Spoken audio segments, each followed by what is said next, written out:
have a full house here today.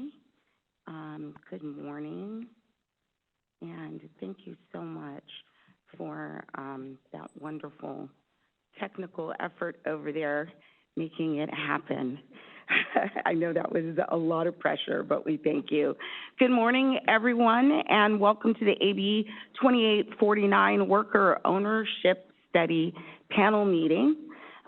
This is a public meeting, and panel members and the public may attend in person or virtually.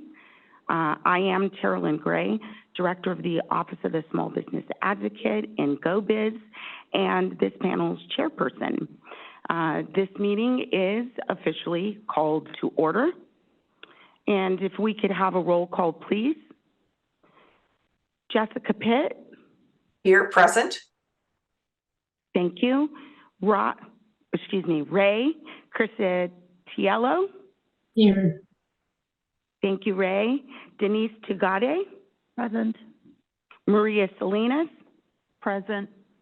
And Carolyn Gray, present. All right, thank you. Our first action is to approve the October panel meeting agenda. Do all of the panel members have the agenda? Yes. Great. Can we have a motion to approve the October panel meeting agenda? I move to approve the June panel minutes. Okay, Maria Salinas in the second. Thank you. If we could have a roll call vote on the October panel meeting agenda. Jessica? I think I made the wrong movement. Sorry. I thought we were already at the minutes, but yes, I will amend my motion to approve the October panel agenda. And aye. Thank you, Jessica. Ray? Aye. Denise? Aye. Maria? Aye. Tara? Aye. All right.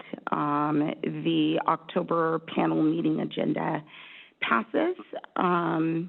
Our next action is to approve the June meeting minutes.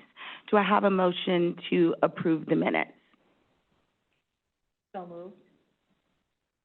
Do I have a second? Thank you, Maria. I'll second. Thank you. Do we have any discussion on the minutes? Any questions or discussion?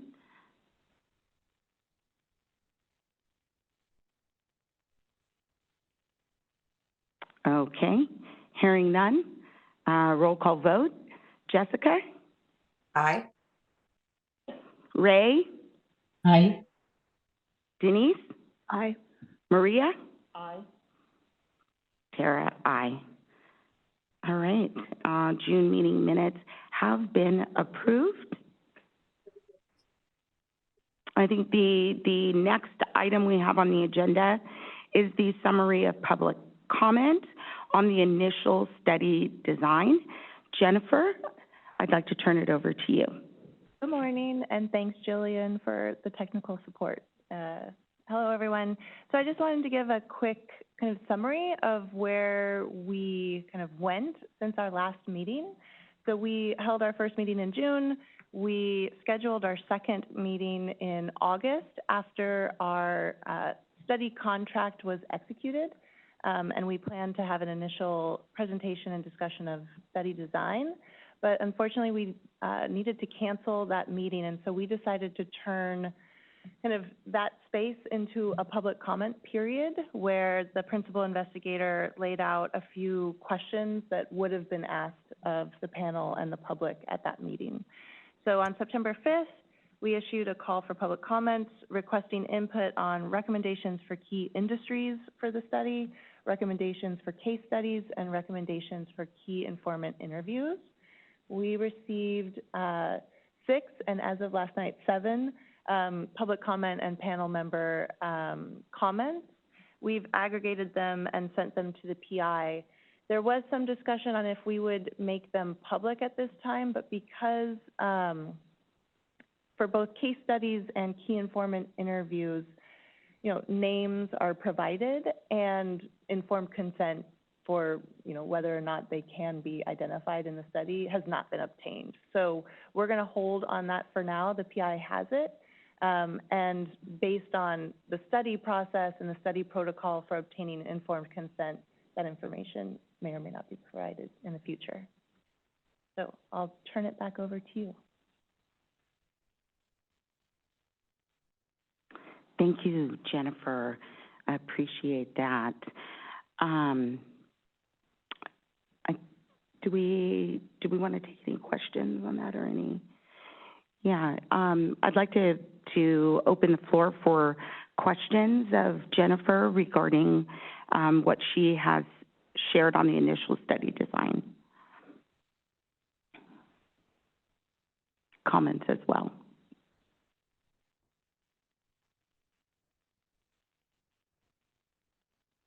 Okay. Hearing none, we will move to the next agenda item, which is the initial study design. And I'll turn it over to Professor David Levine, UC Berkeley Institute of Business and Social Impact. Let's see, I'm not sure I'm able to share screen, but we may do this the old-fashioned way without a PowerPoint. I'll just say about the comment, it's always terrifying to open up to the whole internet, but both the panel and the folks who took the time to comment had extraordinarily useful comments. And it was it's like what we used to hope the internet would be as opposed to what it so often is. I think that it'll be hard to share screen, so I will just talk you through the slides. Were they circulated as part of the agenda? Sorry, they were not. Jillian, It's not. If you want to hold real quick, Professor Levine, let's see if we can get those up on the screen from over here. I mean, I will get started and you just tell me when it's time to share.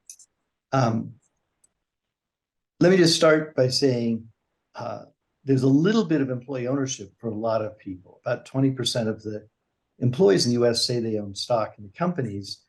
But when I talk about employee ownership for the purposes of this study, I'm going to think about places that are majority, usually 100% of the company is owned.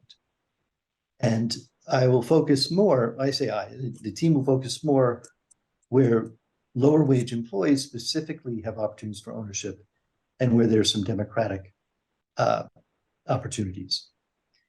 There are two types of ownership that are common in the US. There are others that are rare, but employee stock ownership plan, which when the company buys stock as a benefit for its employees, at usually their retirement.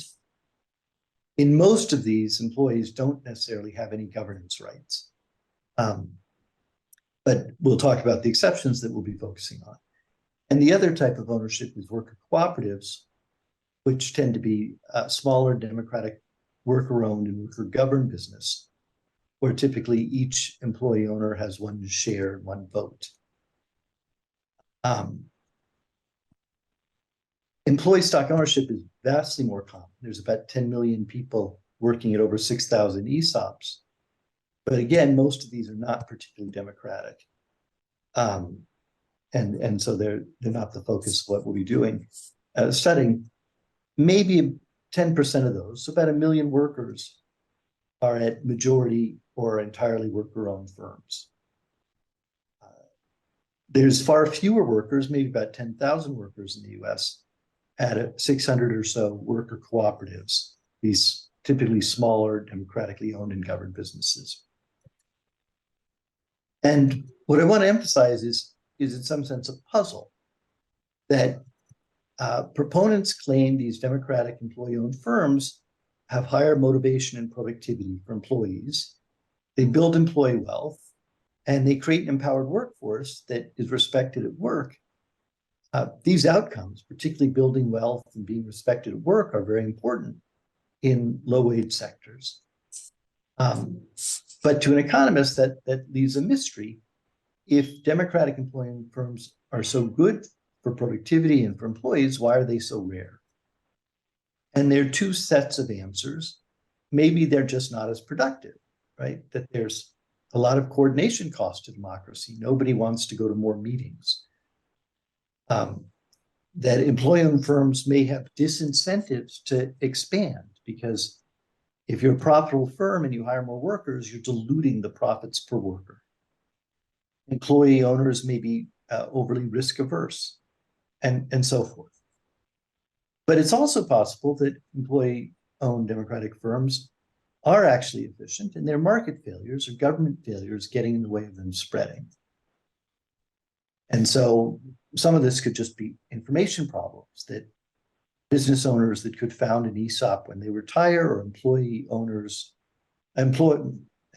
workers who could become employee owners, or lenders and customers may all be unfamiliar with this form. Most workers in the US don't have much savings, so there could be capital constraints. Oh, look at that, it's up on the screen. There are very high transaction costs to setting up an ESOP, employee stock ownership. The point is, we have to understand the barriers to high road co-ops if we're going to have cost-effective policies to promote them. If we think the barriers are one thing, our policies for transaction costs are going to be very different than if the problem is something about lack of familiarity, for example.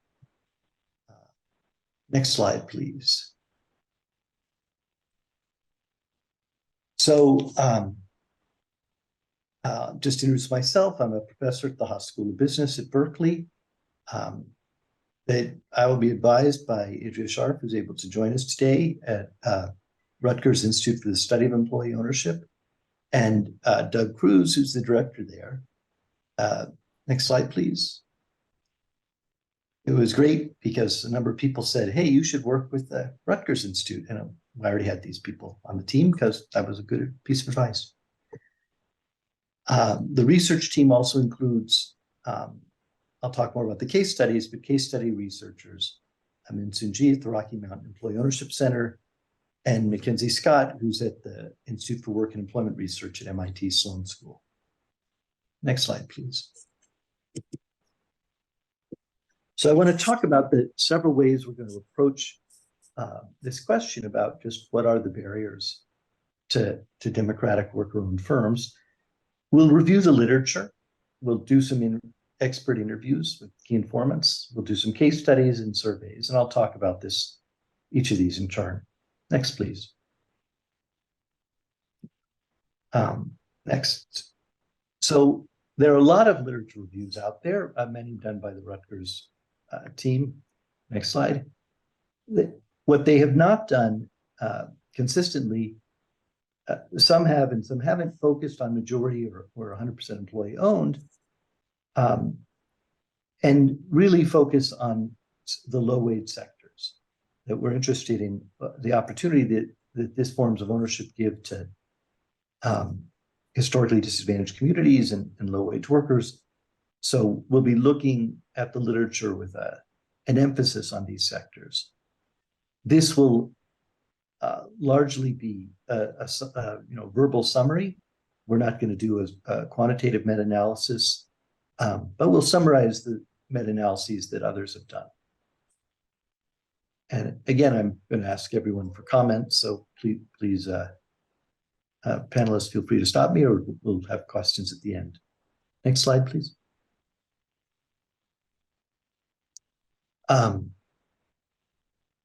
We'll be looking at employee outcomes such as total compensation, job security, which there'll be some emphasis on the COVID episode.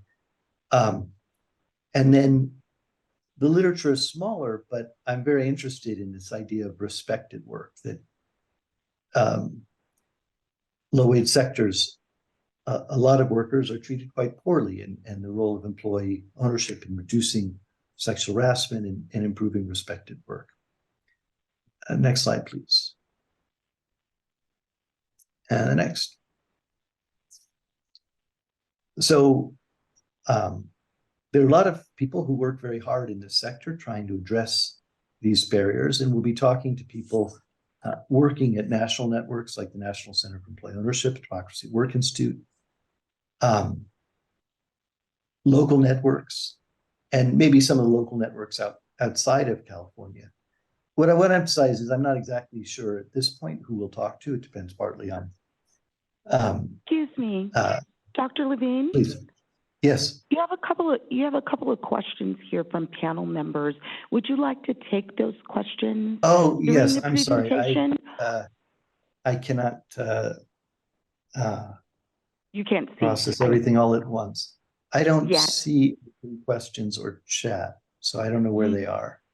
No problems. We have a question from Maria Salinas, panel member. Please. Dr. Levine, thank you so much.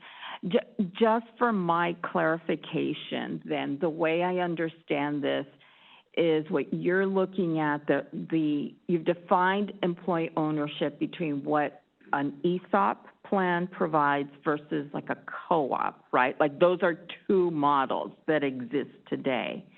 Exactly. And for purposes of this work, we're focusing on the co-op.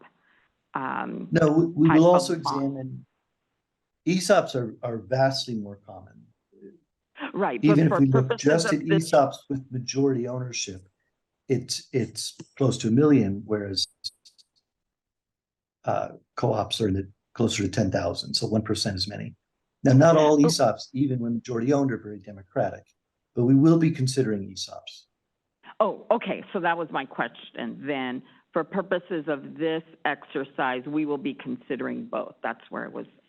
Yes. Thank you, But they have to Chair. be majority owned and have some sense that they're more democratic than the norm. Understood. Yes. Thank you. Are there other And questions from the panel, please? Yes, Dr. Levine, Carolyn Gray here. A quick question. Where did we define democratic? We keep using that to talk about. That is a great question, and I'm going to just agree it's a great question and not answer it. And simply say there's a bunch of characteristics that sort of hint at it. What is the power of? Are there meaningful representation? There have to be certain employee representation legally, but are they effectively democratically elected and widespread ownership? But I'm not going to tell you exactly a concrete definition, and I will share your frustration at that lack, and say we'll be looking at various dimensions of what it means to have employee voice at both directly, in day-to-day working conditions, and representative for large organizations through a board, or in co-ops, often electing top management. But I wish I could give you a clean definition, and I'm frustrated I can't, but I'm not going to pretend that I can. And say we'll look at a few different dimensions. Understood. Thank you.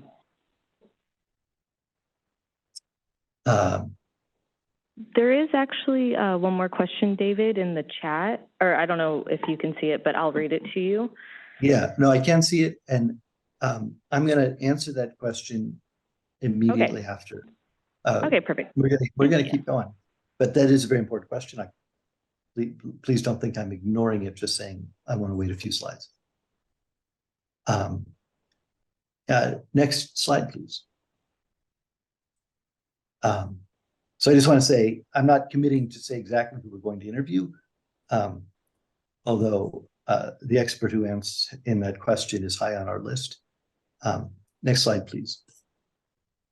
And I'll just say, again, I really appreciate the comments from the panel and the public commentators. They were all really useful on who we should talk to.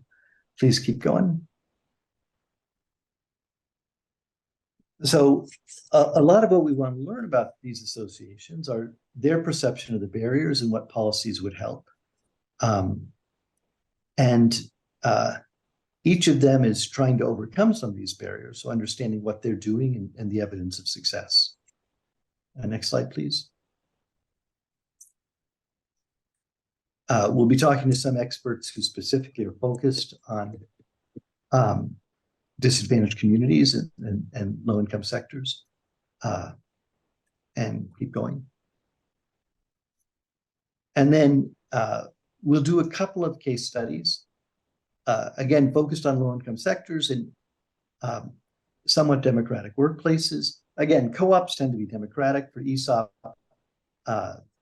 we'll be looking at various indicators to try and say, is this sort of an above average level of democracy? But there's not a single measure we can look at. Next slide, please. We looked at a number of candidates that seem to be in low-wage sectors and above average democracy, partly based on the advice of the panel and the interest of the research team. We're probably going to focus this down. Next slide, please. Next. The panel and others had a number of suggestions, and we're limited to about 3 case studies. So we're not going to do all of the excellent suggestions folks had, which is, again, frustrating for me, but that is the reality, that we want to do good case studies. We can't do 12 of them. Please keep going.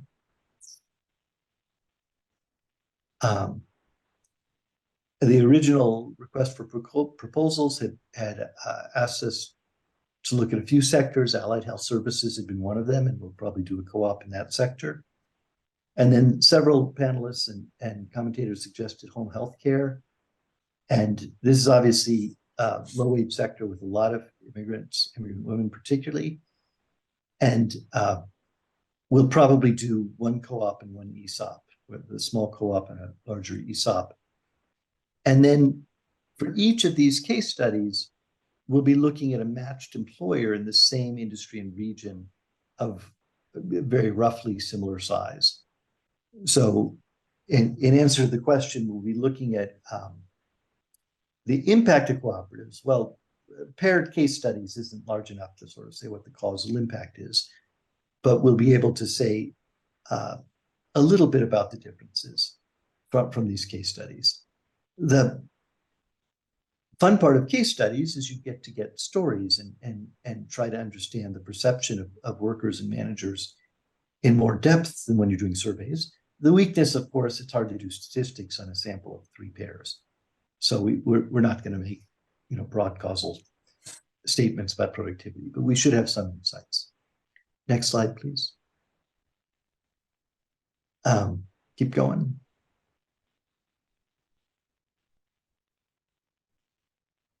So the case studies will look at the history of the company and employee ownership, the structure of the ESOP or cooperative. For the ESOP, things like how quickly workers become owners.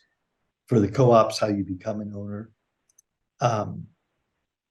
We'll look a lot at management structures with a focus on employee democracy and voice. If a union's present, of course, the relations with the union and how the union and worker ownership interact. And again, because we're looking for policies to overcome barriers, we're going to focus on the barriers they face and the solutions they might value. Next slide, please.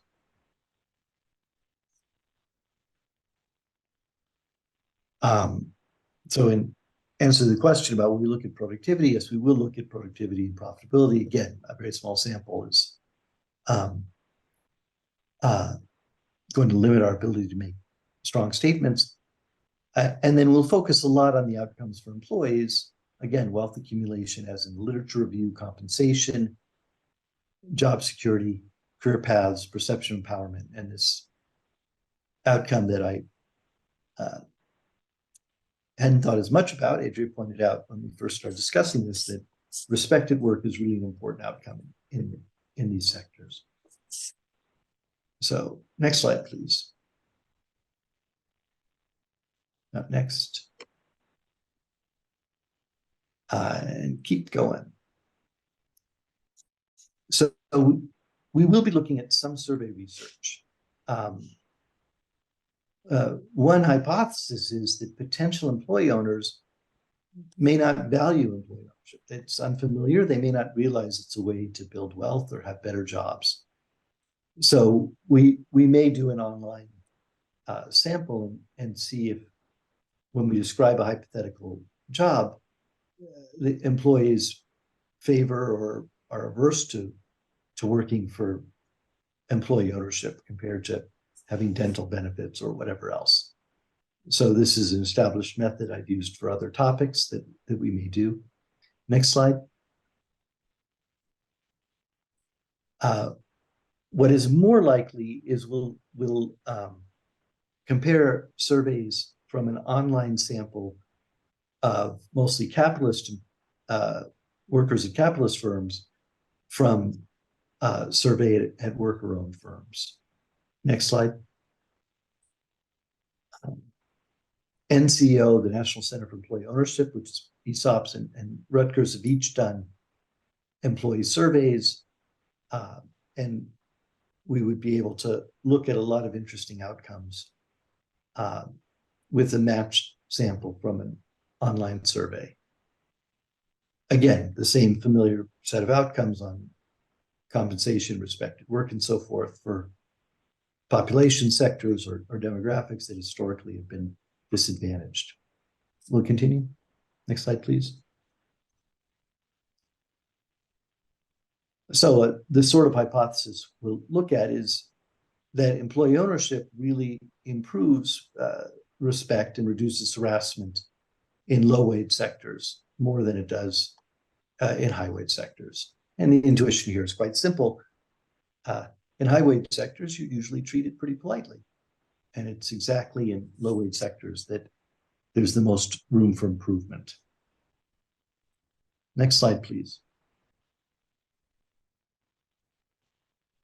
Now, again, this isn't a randomized trial where we can make perfect statements about causality. That the NCO, the Center for Employee Ownership, and Rutgers each have employers that wanted to be part of the survey, so they're not normal ESOPs necessarily. And that online respondents are not representative of the entire country, even if we match on race and age and education and industry, we'll be getting, whatever sample are engaged in MTurk or the marketing company we use, Prolific, to get our sample. So,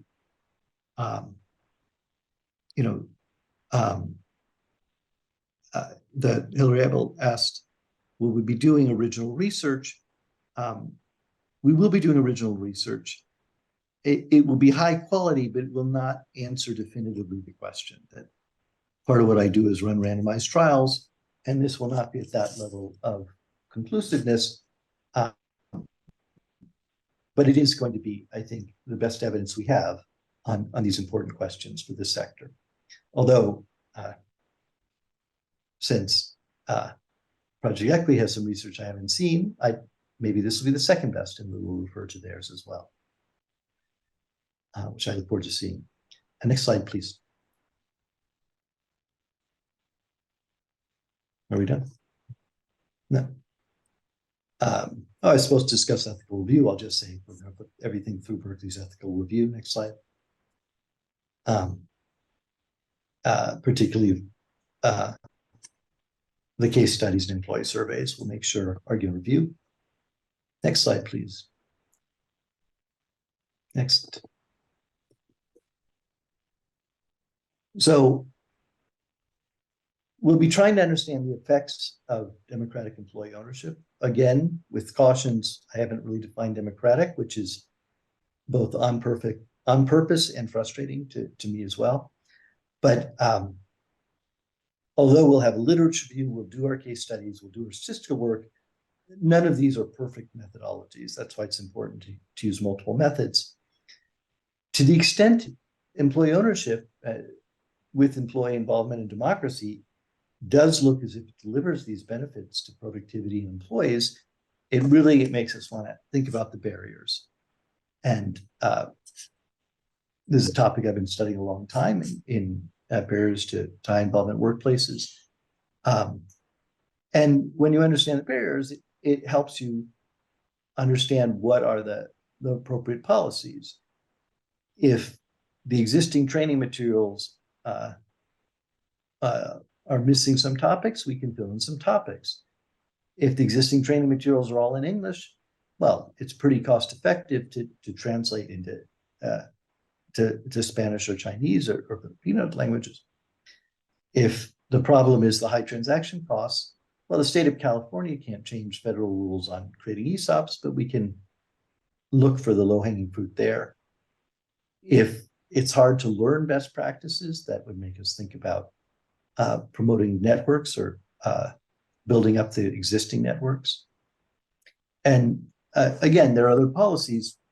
The obvious one are, the state should pay these places to exist with tax credits, which may be the right answer, but there may be, if the market failure is a specific something missing, it may be much more cost effective to address that gap in training and certification, in informing workers about the existence or benefits, than it is to write checks. So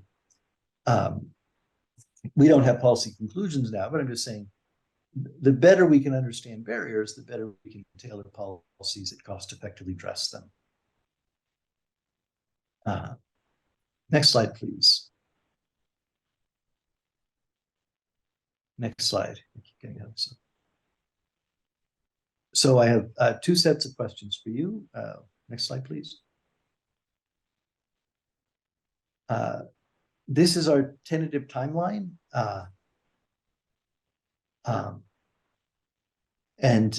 Next slide, please.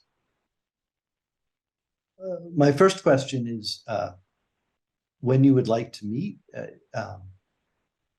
I would definitely like to have a meeting for the draft and the final report, but I'm perfectly open to meeting earlier, for example, to review the employee survey or the drafts of the case studies, which I guess I turn this back to the chair to think about this. And then finally, do you have other comments or questions, both for the panel and the audience? Thank you, Dr. Levine, for that great presentation. I would just like to note that I have read the project equity data, and it suggests that there is a very strong linkage between economic mobility for workers of color and worker cooperatives and employee-owned businesses. So thank you very much. Do we want to take input from the panel on the schedule? Jennifer, do you have any thoughts about the proposed timeline? Any other panel members' thoughts about the proposed timeline or feedback on the presentation? I might jump in as a non-panel member, Right. but I reviewed this timeline with Dr. Levine, and this is what's proposed in terms of the milestones in the study, design, and then implementation. I think I would phrase the question a little different, which is which milestones are like materials. So we have a design report that will be created, I think, in the next month or so. We have the development of draft surveys. I think there's a list of milestones / deliverables, and I think the real question is, what does the panel want to center a meeting and a decision around? What do we want you to review? And actually, we can't move forward until we have the panel members' review and clearance on the materials. So I might phrase it that way. And I think, this is Maria, that was going to be my question, is like, where does that line up? How does that line up with when this panel will meet? But I think all those items that you just mentioned are appropriate points to convene or to, circulate information, because I think that those are definitely documents that should be reviewed by the panel and to solicit input and ideas. So I would agree, I think, to the extent that we're going to move on with a survey or a draft design, that there should be some mechanism to include the panel. And I'll say I can also work with John Cumming, who's on our team and kind of the legal advisor. Depending on the material, it may be possible to send that around for review or post it for public comment instead of convene a meeting or convene a meeting. So I think we have a choice, and we may just need to work with Professor Levine on kind of this final list of what are the documents that are prepared, and then determine what our recommendation might be for, is it possible for a virtual review or a public comment posting, or should it be a decisional meeting where we actually meet and provide real-time feedback? And so we can, I think, prepare that with John Cumming. And actually, Okay. a question on that. If it, would it impact, with, from a logistical standpoint, would this body fall under the layered rules as an advisory body then? Or would it fall under the other Bagley-Keene rules, where we would have to be meeting like every other time in person? That's a legal question. I might have to follow up with an answer. Yeah, because my understanding was for advisory bodies, I think we're allowed to meet entirely virtually then, and so that may ease some of the logistical issues.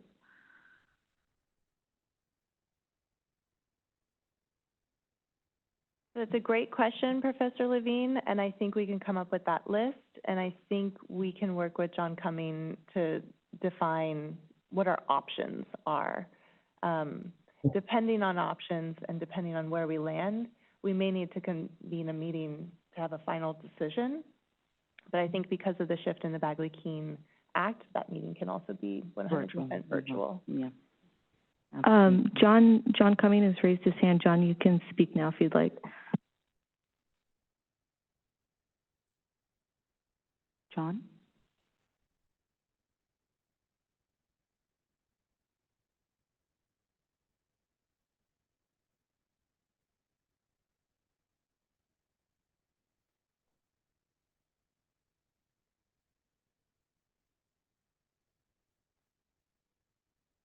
Not hearing anything. Am I missing something? Now we can hear you, John. Oh, well, maybe not. We heard you for a moment.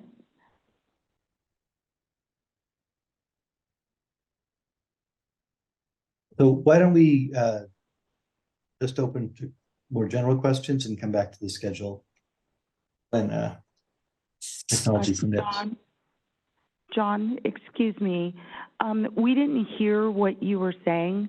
You were muted. Oh, I'm sorry. I can't see. I can't see. Okay. Didn't I say that already? John, we can't hear you if you're speaking. We're trying to type to you in the chat.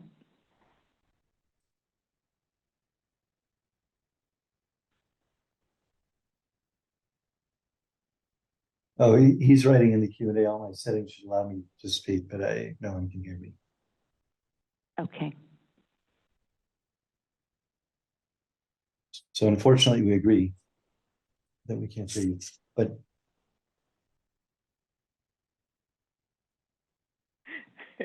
No worries. Jessica, did you want to add something? Well, not around this timeline, but just another question. Are we ready to move on? Sounds like we're gonna consult with John, right, to see what we do need to meet on and what we can do virtually, and then we'll finalize this. Does that sound right? That sounds right. Okay. So I'm sorry, before we move on. Just one quick question for Professor Levine. I'm curious about, you mentioned looking, among other things, at the network, something like network of co-ops. I think in your list of like possible solutions for overcoming some of the challenges. I'm just curious, to the extent that looking at an association of cooperative labor contractors is a kind of key piece of the language the panel is charged with looking at. And that didn't come up at all other than the networked comment. I'm just curious, like how that fits into the design of the study. Well, there's a hypothesis that there should be either enhance the existing or create new networks. And that's something we'll be looking at in both in the case studies when we ask the employers if this would be useful, and in the expert interviews, trying to understand, is there a gap that the existing ones should grow to cover, or that seems to be just a gap and we need new institutions? Is that a responsive? Does that answer your question? Oh yeah, I think so. I was curious about how specific a read on cooperative labor pools, like contracting pools of workers in different industries that the study is going to contemplate. It sounds like it's kind of more open-ended. It was just a curiosity that makes sense.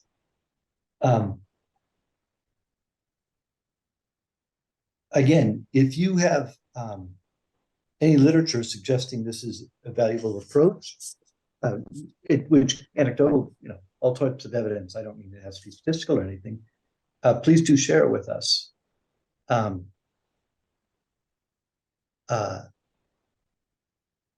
guess that is all I would say, is that we're looking for what is likely to work, and we'll be reviewing literature and including qualitative and talking to experts. So please do contribute whatever makes you think this is promising.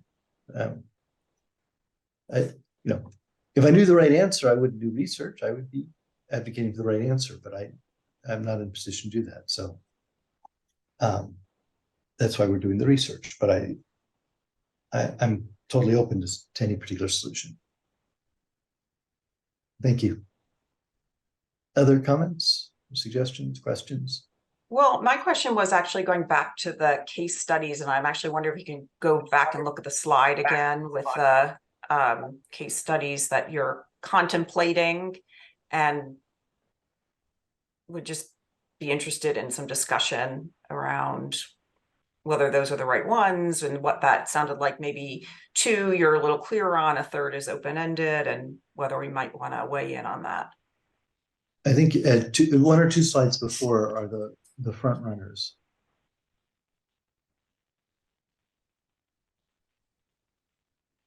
So just before we say anything, my wish list of case study sites is vastly longer than this. The panel and other commentators had other good suggestions, and I just thought, yes, it would be good to do all of those. The reality is 3 is a very small number, and the charter for the study emphasized allied health services, so that seems important. And home healthcare is just where there are interesting co-ops and a lot of low-wage people. But that's, it is frustrating all the sectors we're not doing, and the fact that we can't do all the comparisons that would be interesting. But with that said, please do say what folks think are the real priorities that are in our tiny little sample we haven't included. Well, the 2 that I wanted to just propose for consideration was something in the agriculture space, and I think you may have had that on one of the previous slides, and that was called out in the legislation, I believe. And the other one is in the childcare sector, which I think meets all the criteria of the sectors we're interested in looking at through the study. And I think there might be some interesting work to look at there. I mean, those are both sectors with a lot of low-wage people and some interesting case studies.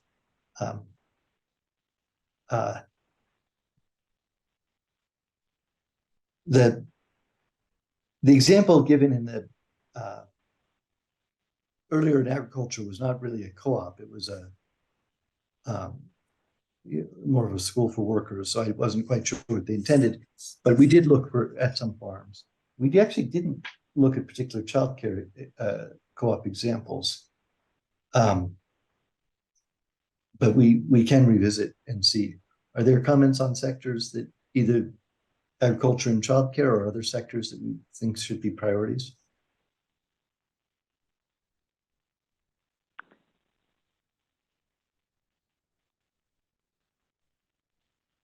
Was that to the panel in general, that question, Dr. Levine?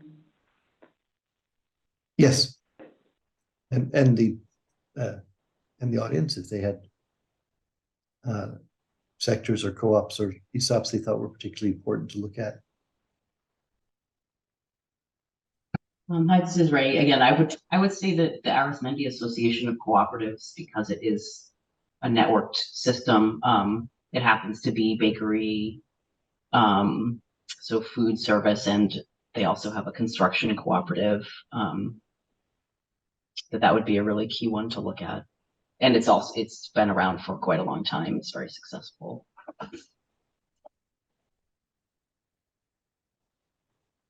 Thank you for that suggestion, Ray. Carolyn Gray here. I was going to also ask about food services and restaurants, and lots of low-wage workers there, and curious as to why those are not considered. Would like to make this suggestion that they be considered. The only thing I won't say is I can't say why something wasn't considered. We only get 3, so most things can be considered but can't be chosen. So that I respect why you phrase it that way, but it's unfair to say we don't consider it because we don't choose it, because we only get to choose 3. But I think the restaurants are a very large sector with a lot of low-wage people. So it is a legitimate question to say why we didn't choose restaurants. And the bakery network in agriculture we looked at, I actually don't know important restaurant co-ops or ESOPs, but we can look into that. Other suggestions or priorities? This is Jennifer. I may just make a comment because it feels like it would benefit us to just be super specific. I think we're constrained by time and financial resources. So while I think through the public comment period and through this period, we're receiving a long list of very good recommendations for many industries and many case studies and many key informants, I think the reality is that in the time we've been given and the budget that we have for the study and all of the components of the study, the case study section needs to focus on just 3 case studies. Now, the literature review, the survey work, I think there's other components of the study that are kind of taking a bigger picture view, and Dr. Levine can comment on that.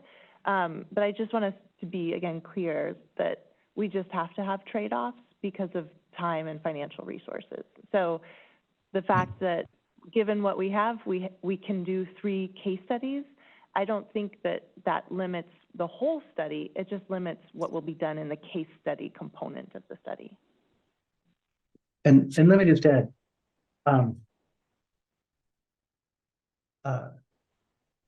there's a lot of interest in co-ops, but fundamentally, most worker ownership, even if we're looking just at entirely worker-owned or entirely worker-owned and some serious democracy, are stock ownership plans. And so I'm pretty sure in restaurants and childcare and agriculture, those are going to be, well, actually agriculture does have some stuff. But I suspect in childcare and restaurants, those are going to be harder to find.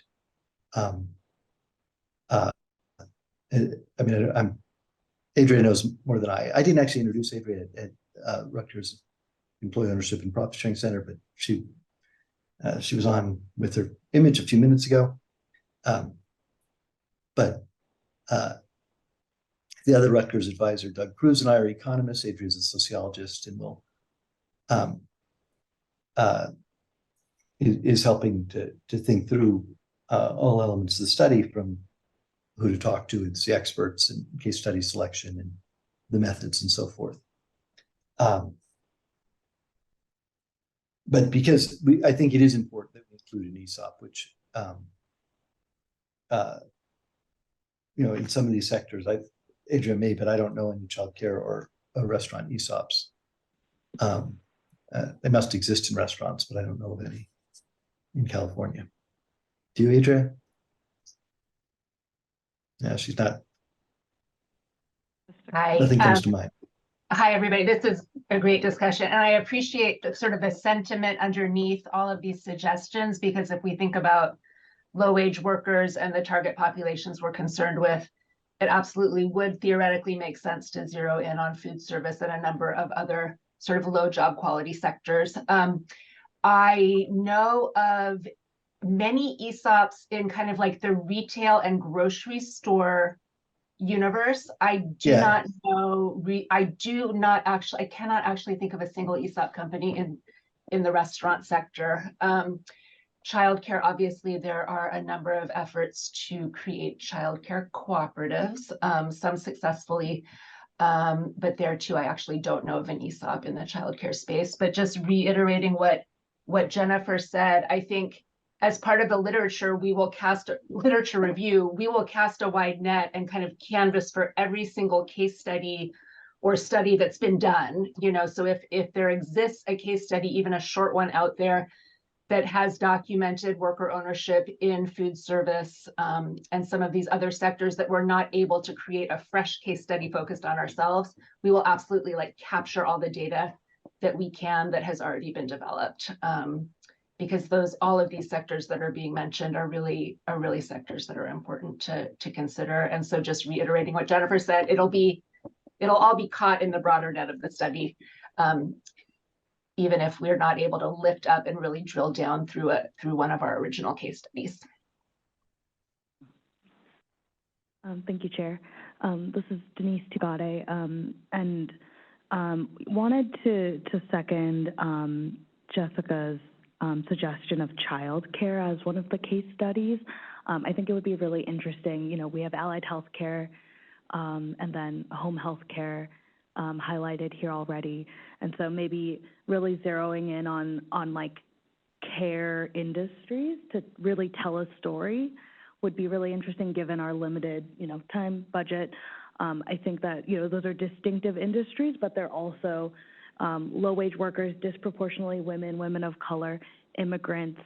Those are industries where we have had a hemorrhaging of workers, where we've had these really devastating shortages that have been exacerbated by the pandemic. And then also where we have had to pour, in particular, government funding to support these industries, and where we know that we have these really, really high needs, but they're dynamic jobs too, and that, high need, really dynamic jobs, what a great combination. And so I would love to see those three highlighted. Thank you. Maria? I think my comment is just to build off of that comment there, that when I look at this, I think of the care economy as being much broader, and whether it's healthcare, childcare, there is a care economy that we should be focused on. And just as we look out into the future, where is the growth going to happen? It's definitely in this health sector, childcare sector. When I look at data of what's coming up, this is what we should be prepared for. So I do think that, while I get there's a multitude of industries where this could be applied to, but if we could get those best practices from this type of healthcare, childcare economy, we'll probably be ahead of the game. Just my thoughts there. Thank you.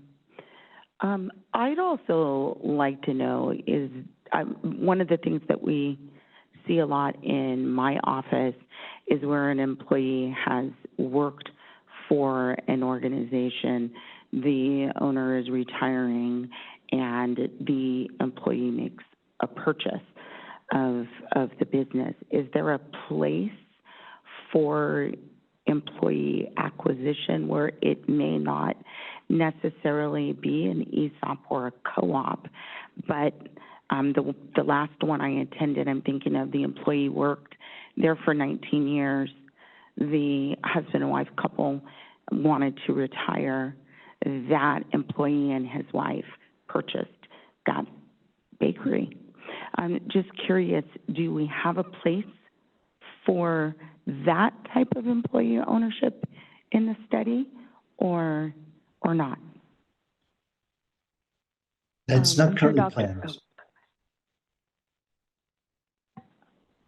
I'm sure Dr. Levine will speak to this, but I know conversions is the term for that, and I think we had public comment from a very active member of the Work Coalition, Kirk Barton, and actually I was going to speak to that because he actually was an owner and then converted his business, A Slice of New York, which is a restaurant, to a cooperative. So that would be one example, but I would agree that conversions would definitely be something we would want to highlight.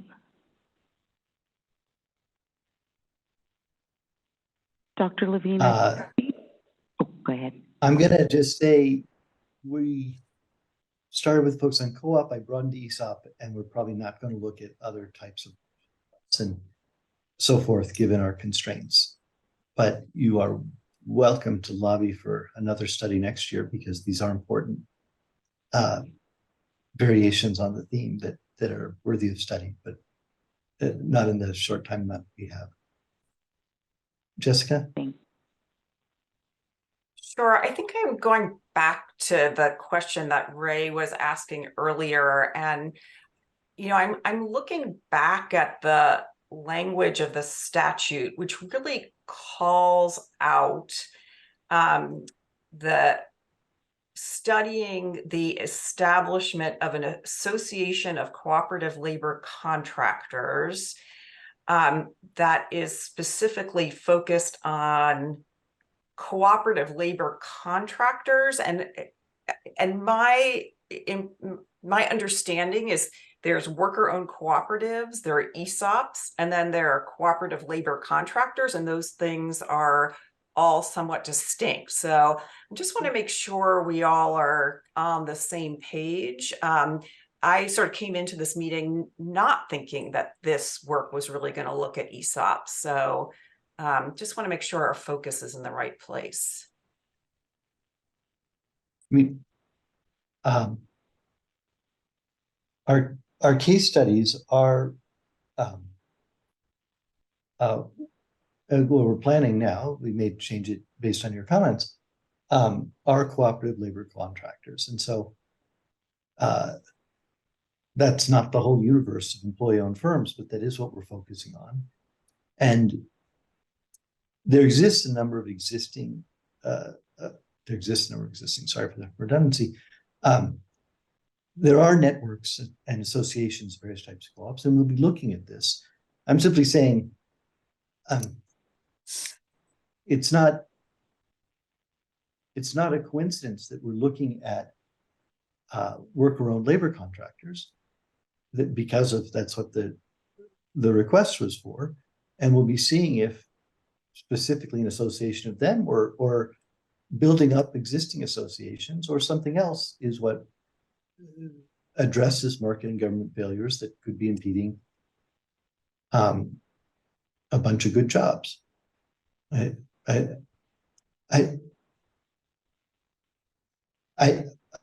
I can't say is we're going to tell you that's the right solution, because that's just not, I don't know that yet. But we will be exploring if there's a lot of reason to think that's going to be a cost-effective way to promote a meaningful number of good jobs. The statute focused specifically on one particular solution, and that's not how I approach it. With that said, that is a really important sector. That's what we're planning on studying. Of course, the literature review will look more broadly. The statistical study will look more broadly. But we will be focusing on worker-owned labor contractors. And again, co-ops are really important, But co-ops are 1% of the majority-owned worker-owned workplaces. If we want to think about a lot of jobs, it's important to think about multiple forms of employee ownership. Folks were pushing for even more forms than I was looking at, but I think it is really quite important to look at ESOPs because that's where a lot of jobs are, including low-wage jobs, and I mean jobs in low-wage sectors and for Spanish communities. Can I ask just a follow-up clarification question to Ray and Jessica? What is your definition of association of labor contractors? Is it something like the Allied Up Cooperative, or is it something different? I mean, to me, there is no currently existing association of cooperative labor contractors, but because there's no like state sanctioned or private association that does that. But labor contractors, like pools of cooperatively owned labor pools in a specific industry, which is how I would define a cooperative labor contractor, those do exist. So Allied Up is an example of a healthcare workers, labor pool in a particular industry, healthcare. And so there are others. There is no, I think part of what the legislation is trying to consider is would incentives or advantages in networking them formally in an association helps scale them. And that doesn't exist. I mean, that exists in other countries, but that doesn't exist here. So labor contractors, yes. Association is sort of the open question. Is that a helpful path for instance, the state to consider? And I'll just agree that's exactly how I approach this, that there is a missing institution. Is it a valuable one? Is something we'll explore. Hillary has a hand up, I believe.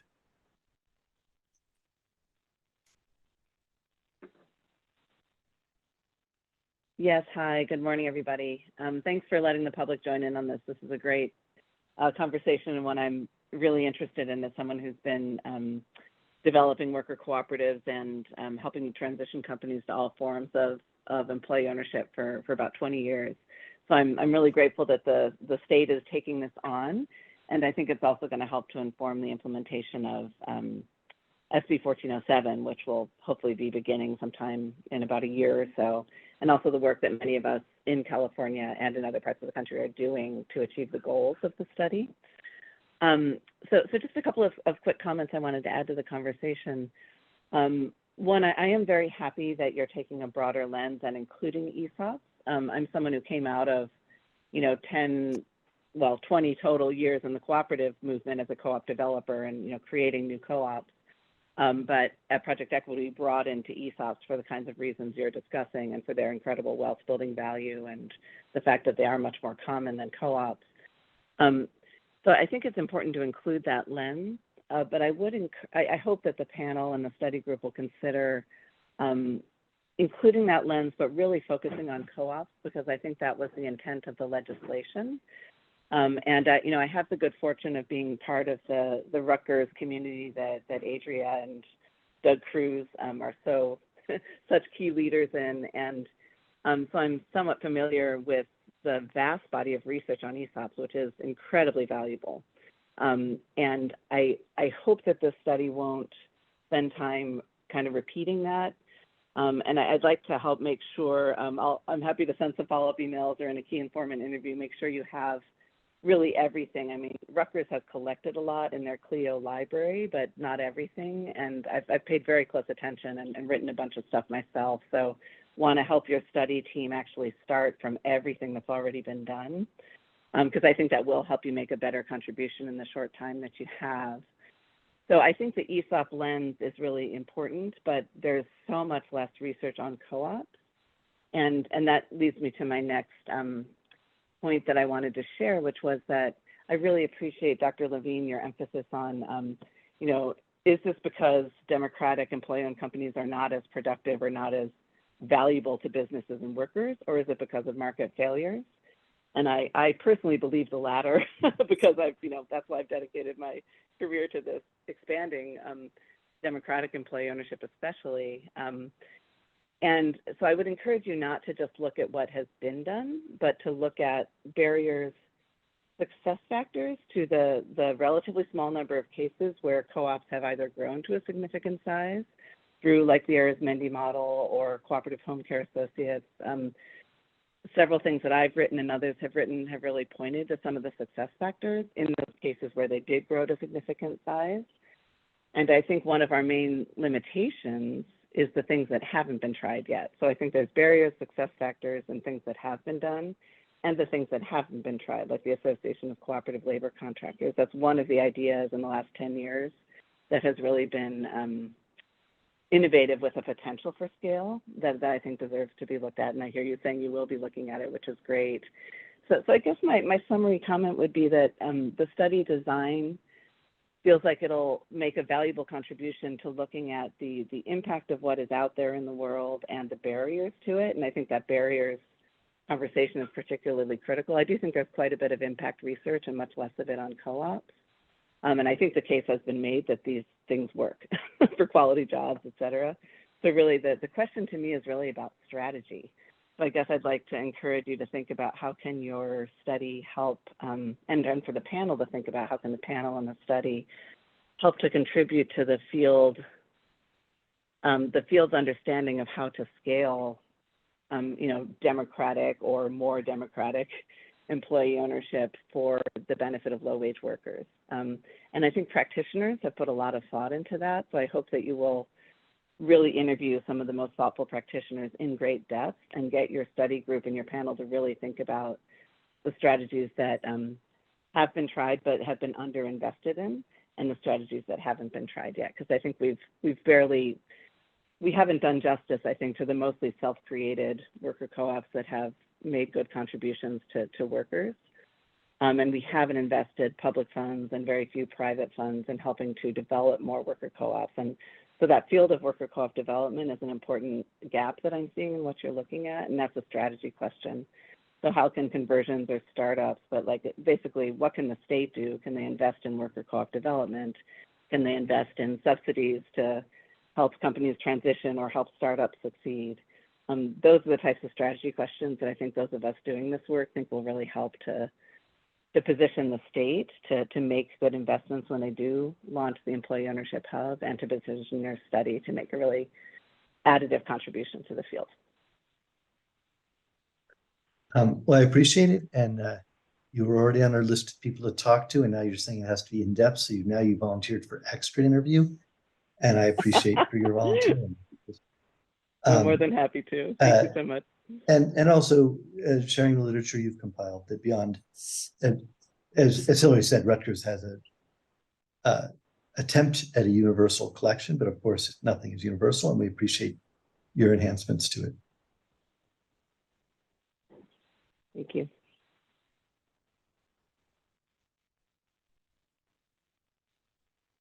Any other questions?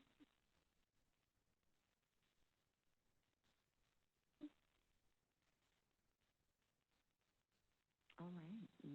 No, nothing else in the chat. Okay. The chair, this is up to you. What comes next? Thank you, Dr. Levine. We are going to move to our next agenda item, which is an opportunity for panel members to request agenda items for future panel meetings. Does anyone on the panel have a request?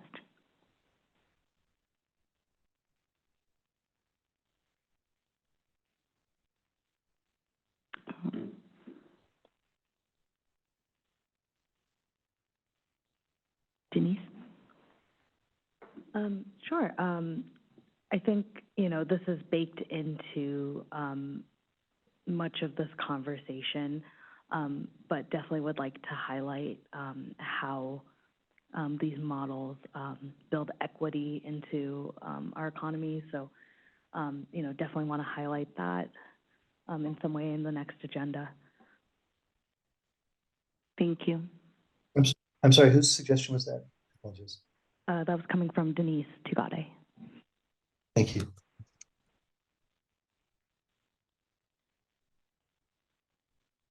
Any other suggestions? Okay, hearing none. Our next item is public comment on non-agenda items. And that public comment period is 5 minutes. And do we have any additional comments from the public?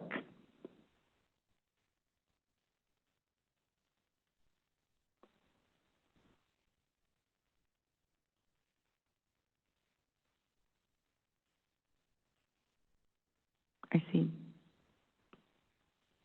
John has his hand raised, isn't it? He's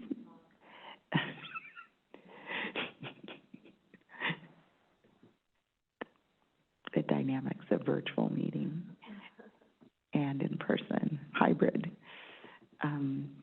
Oh, bear with us, panel. We're just trying to make sure we're technically sound here in the room. Nope. John is saying in the Q&A that we may want to ask panel members when they'd like to meet next. Oh, okay. We will. No other public comment? Just want to be sure that we leave it open. Okay. All right. So then, per John's suggestion, when would the panel like to meet next? Do we have any suggestions? This is Jennifer again, non-panel member. But I think I'll work with Dr. Levine again on that list of deliverables for the study and basically milestones with that, and work with John Cumming on how we share that with the panel to determine which topics kind of bring us to a meeting versus a virtual review. And then I think outside of study deliverables and milestones, a question to the panel is if there's any other reason to meet. Yeah. That's what I thought I was hearing you say earlier when we were talking about the schedule. So is it okay with the panel then that we wait until we have further information about those milestones and then to discuss maybe via email, coordinated by our staff to determine what that next meeting date would be? I agree with that approach. Okay. John, do we have to put that to a vote, or can that just be an administrative item?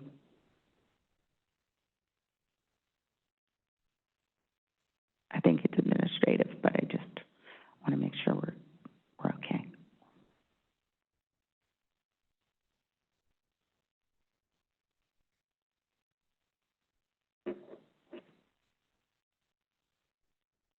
Okay, very good.